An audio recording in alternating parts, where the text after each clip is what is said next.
The most important application we'll see of changing coordinates in doing double integrals is using polar coordinates to evaluate integrals over regions in the plane. So let's do a quick review of polar coordinates. Recall that if you have a point in the xy plane,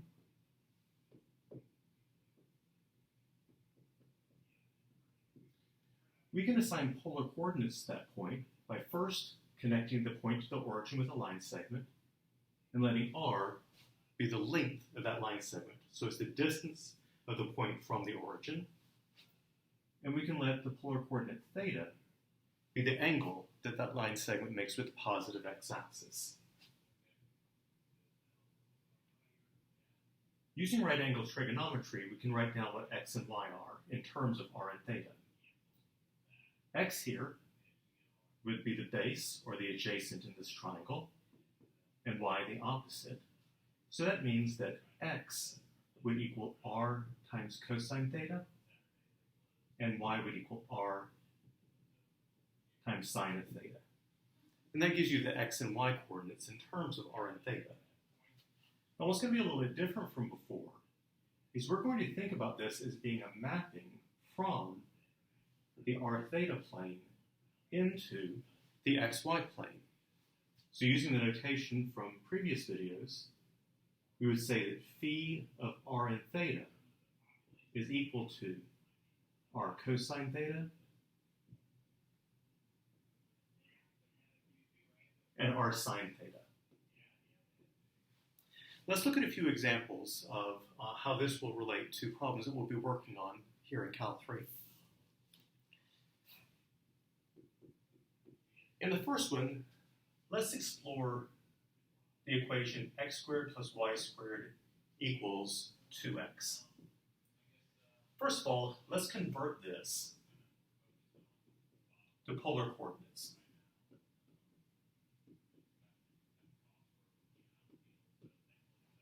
In order to do that, we're just going to substitute our cosine theta for x, our sine theta for y, and simplify.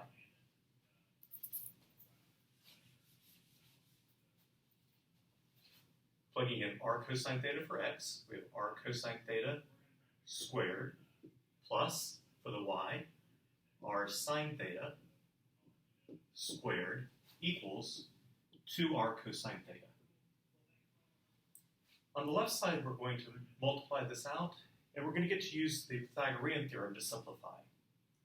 So we have r squared cosine squared theta plus r squared sine squared theta.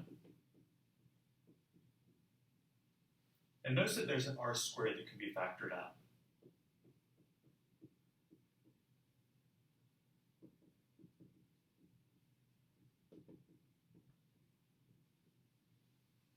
Now, since cosine squared theta plus sine squared theta is 1, the left side simplifies to r squared.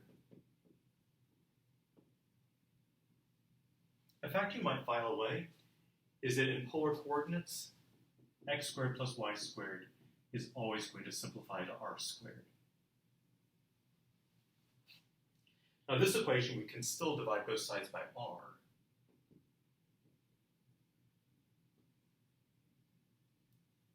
And that gives us the polar equation, r equals 2 cosine theta, which is an equation for the same curve as x squared plus y squared equals 2x.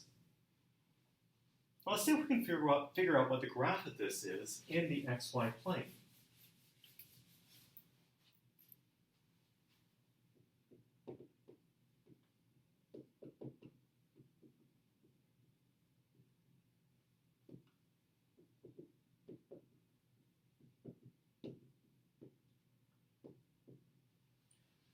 Working with the original equation, x squared plus y squared equals 2x, we can subtract to get to 2x on the left.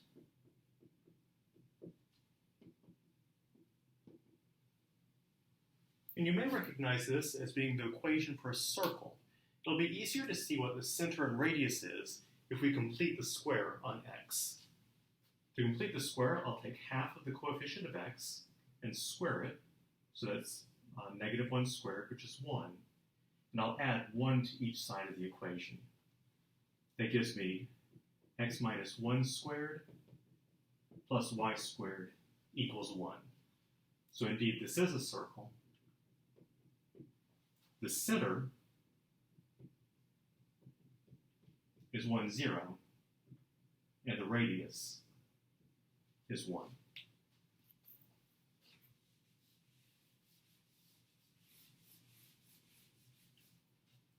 Let's sketch that out.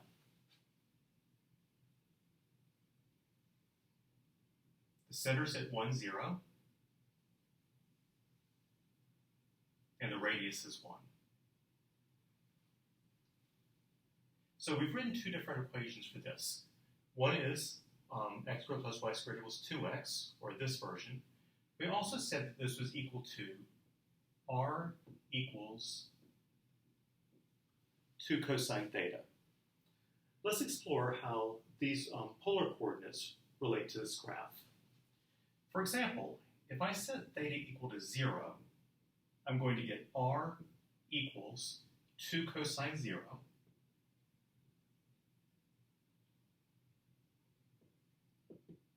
which is just 2 times 1, or 2. So when the angle theta is 0, the radius is 2. So I'm 2 units away from the origin. And notice that that corresponds to this point right here. So theta equals 0 corresponds to this point on the graph of the circle. Similarly, if I let theta equal pi over 4,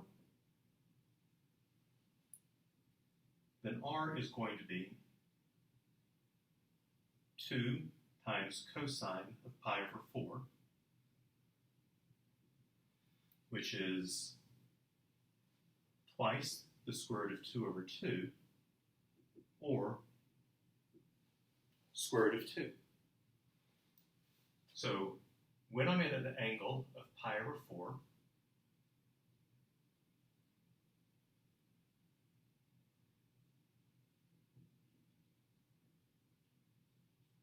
then my distance from the origin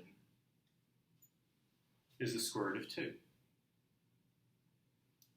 And notice that if I let theta go all the way up to pi over 2, I get that r is twice cosine of pi over 2,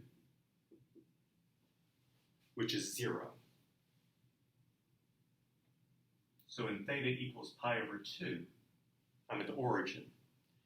So what you see is that as theta increases from 0 to pi over 2, the point will travel around the top half of this circle and end up at the origin. So it's here to begin with at theta equals 0, and then it's here when theta equals pi over 2. Let's see how we can get the points down here. Let's go backwards. If we let theta equal negative pi over 4, I get r is cosine of negative pi over 4. But cosine is an even function. Cosine of negative pi over 4 is the same as cosine of positive pi over 4. So I have, once again, twice the square root of 2 over 2, which is the square root of 2. So when theta is negative pi over 4, I'm at a distance square root of 2 away from the origin.